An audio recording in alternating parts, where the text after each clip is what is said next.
I am constantly struck as I look around me at the illiberal trends in American life and American culture.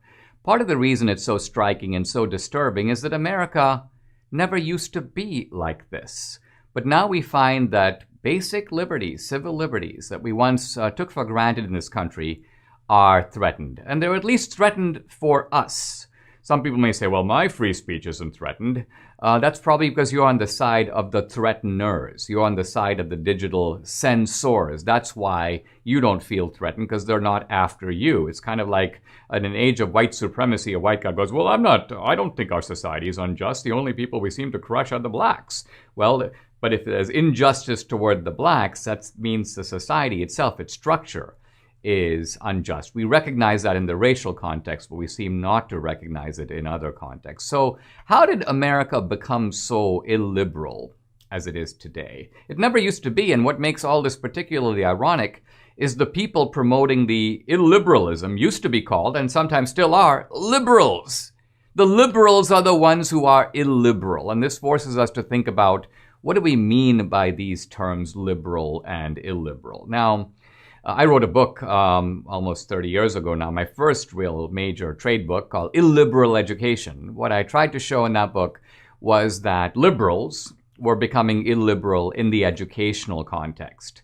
And so liberal education is about an openness to ideas, but universities were becoming more close-minded. Liberalism is about treating people equally without regard to race. Universities are practicing all kinds of ethnic and racial preferences and gender preferences and so on. So this was the theme of illiberal education, but it was confined to education and it was confined to the campus. Now, what we see is that this illiberalism is now all about us. It's become part of the fabric of our society unless we act to root it out.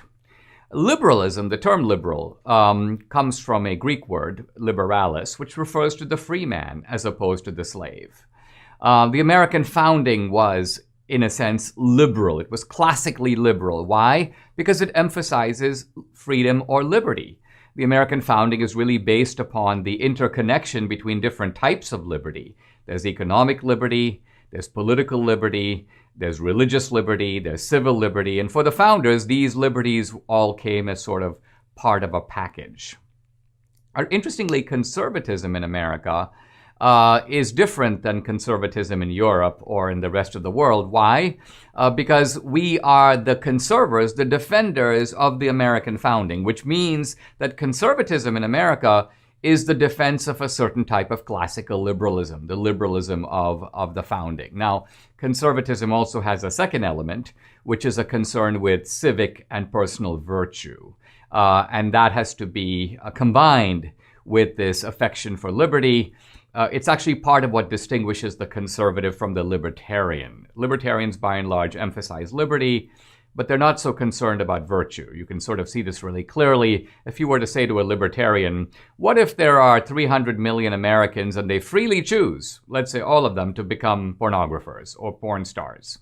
Would America be a good society? Well, the classic libertarian has to say yes. Why? Because after all, nobody forced them. They chose freely. And as long as they exercised a choice, they have conformed to libertarian precepts. But would the American founders agree? I don't think so. Conservatives wouldn't agree either, because for us, liberty is primary, but it's also liberty to form a certain type of a decent, lawful, and I would say even virtuous society. Now, interestingly, starting in the 1930s, liberals, modern liberalism, which is different than classical liberalism, began to subtract one liberty from the founders' list, economic liberty. And so the government would confiscate resources and redistribute resources and rob Peter to pay Paul. So economic liberty kind of started going down the tubes in the 1930s.